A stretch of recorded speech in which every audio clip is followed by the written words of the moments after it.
Hey, it's Joey for Digital DJ Tips, and welcome to Your Feedback. This is our new weekly show where we share your answers to our questions over at the Digital DJ Tips website. And in this episode, we're going to be sharing answers to the question, when is it okay to go into the red? So you guys send in your comments through the website as well as on our social media channels such as Facebook and Twitter.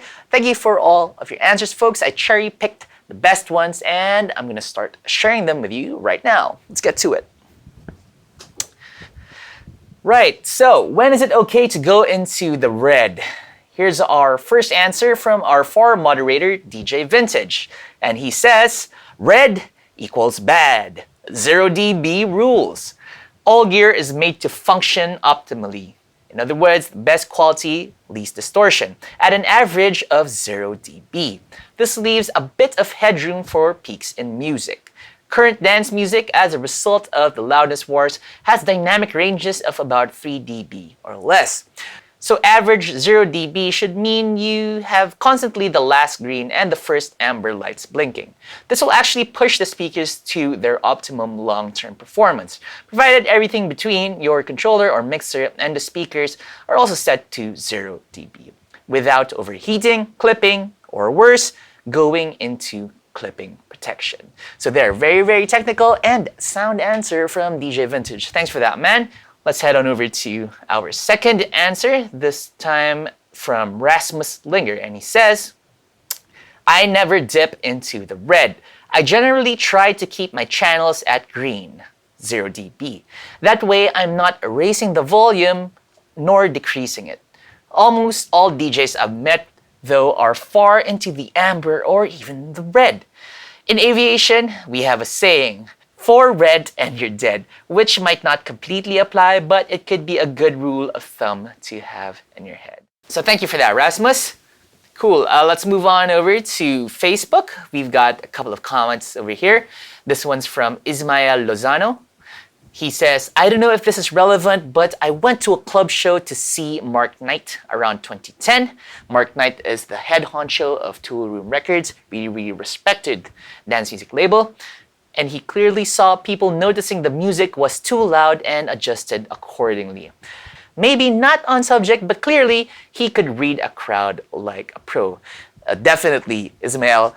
When clipping occurs in your master output, what happens is you get this really gritty and almost annoying digital clipping sound. It's something that you cannot really listen to for a very long time because it's very fatiguing to your ears. And further, everything just sounds more squashed and it just sounds very small in comparison. That's because the output is clipping. You need to give yourself a little bit of headroom just so things don't sound like one big mess. So thank you for that, Ismael. Okay, next. This one is from Troels Anderson.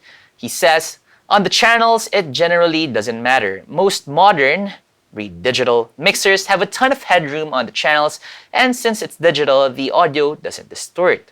I tried pushing the DJM 900 Nexus 2 into the area where the clip lights turn on. So far, I have not been able to, even cranking the trim and EQ knobs to the max. I've never tried that myself. On the master though, it's a different story because that's an analog signal that actually ends up going into your amps and speakers. As long as you're not redlining the master output, and preferably not yellow lining either, you're typically fine. So thank you for that answer, Trolls. And our next answer is from Lauren Andio. Hey, Lauren. Lauren is our social media expert. And here's what she has to say. Had a DJ I was doing sound for and he would not turn down even though I told him multiple times. Naughty DJ. The gain was up so high it was going to hurt our system, so I kept lowering our volume to the point barely anything was coming out of the main PAs. And he was just playing to the crowd through his monitors. The crowd still danced though. Yeah, guys, even though you lower the volume over at the sound system, if your master output coming from the DJ mixer or DJ controller is in the red, you're still going to be getting that clipped and distorted sound. So the solution here is to lower the master output in the DJ mixer or DJ controller and then just increase the volume over at the sound system stage. That's where you can get that volume boost without having that clipping sound coming from the master output of your DJ controller going into the red. So thank you for that, Lauren. Next up is Jason Walters, and he says, lots of DJs locally redline their mixers. Many ignore their clip lights on their systems as well. Why do you do that, guys? The only thing it achieves is damaging your equipment, definitely. There is no need. If anything, it shows that your equipment is not up to the job. If you need more volume, then start using better speakers or more of them. Yeah, I've played a couple of really small dive bars here as well as some pubs, and what they do is they'd have like this tiny PA speaker right beside the DJ booth, and apparently that's supposed to pump out enough sound for the entire venue. Granted, it's not a really big place, but at the same time, if you're expecting one little speaker to pump out enough sound for everyone to hear, especially when it's a busy night, you're dreaming. It's something that just cannot physically be done. So Jason gives the right advice here. Add more speakers. You don't necessarily have to spend like 6 figures to get a really decent sound going on in your venue or wherever you're playing at. You could even just add another speaker to your setup if you're only using one, or if you're already using a pair of speakers, try adding a third one. Speak with the venue, speak with the bar manager, ask if they can hook you up with another one. Or if you even got a PA system at home, if you got maybe like a small 12 or 14-inch loudspeaker, you can take that to the gig in case you need a little bit more juice during your show. So thank you for that, Walter. Our next answer is from Noel. And he says, always respect the sound engineer. His perspective and position in the room will always be better than yours. Definitely, Noel. This brings to mind like a ton of my wedding DJ gigs.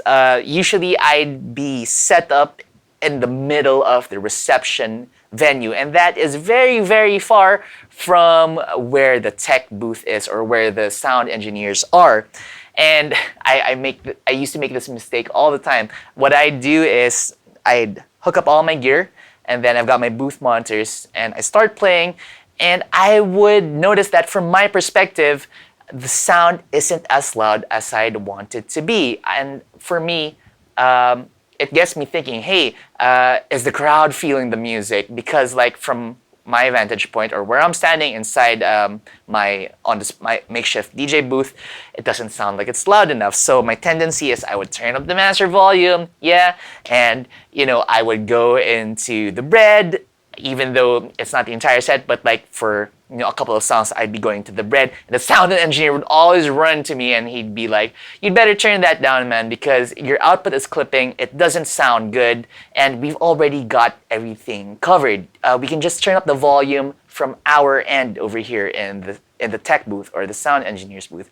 And I'd always be like, "Well, it doesn't sound that loud to me from where I'm standing." And they'd be like, "Well, yeah, of course, man, because like you're not on the dance floor, you're in the DJ's booth. We have a better idea of how loud your music is and how loud the crowd is hearing your music." Whenever I set up now, I do a sound check, and I just make sure that my master output probably hits like the first or second amber light over the master output, and then I don't go any higher than that. I just ask the sound engineer guys to turn up the loudspeakers that they've got set up, because again, they have a better idea of the volume, your volume levels, as well as how loud you're actually playing and how loud the music is hitting the audience. So thank you for that, Noel. Respect the sound engineer. I like that. Finally, our last answer is from another Noel. This one is from Noel Ethier, or Ethier, and he says, "What's annoying to me is when track volumes can be vastly different. I never like adjusting trim on the channels, but some songs hit your channel and are already clipping because they're louder files." Sounds like you're playing tracks that aren't mastered really well, because either they're very soft or they're too loud. A friend recommended I use a channel strip on my output to normalize volume and frequencies through a gate. That way I'm not slamming people's ears, bringing in a loudly produced track when I'm mixing in and out of songs quickly. I try to avoid the red, but different song file volumes can be aggravating.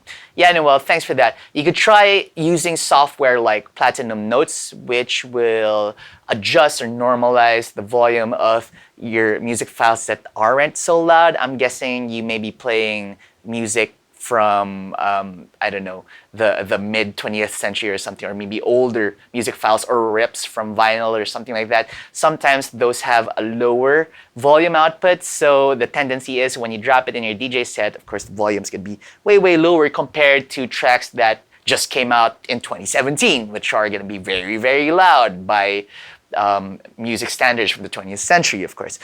Another thing that you could do is inside your DJ software, you could set your software, whether it's Traktor, Serato, or Virtual DJ or Rekordbox, you could set them to automatically adjust the gain so that whenever you bring in a track to one of the virtual decks, the volume or the gain is adjusted. If it's too soft, it makes it louder. If it's too loud, it makes it a tiny little bit softer, just so they're all on average. You can find out more about that feature by consulting the documentation in the DJ software that you're using. So that's it for this episode of Your Feedback. Thank you once again to everybody who sent in their answers, whether that's over at the comment section of the website or through comments on social media. If you guys still aren't part of the Digital DJ Tips mailing list, head on over to digitaldjtips.com and sign up. And if you are not a Digital DJ Tips fan on Facebook, head on over to facebook.com/digitaldjtips and hit that like button. And you can also follow us on Twitter at Digital DJ Tips. So that's it for this video. Please hit that thumbs up icon if you liked it. And if you are not a subscriber to our YouTube channel, head on over to the subscribe button over at the bottom here. And if you're watching this on Facebook, well, just head on over to our Facebook page and hit that like button to become a fan. My name is Joey. Thank you so much, guys. I will see you next week for another installment of Your Feedback.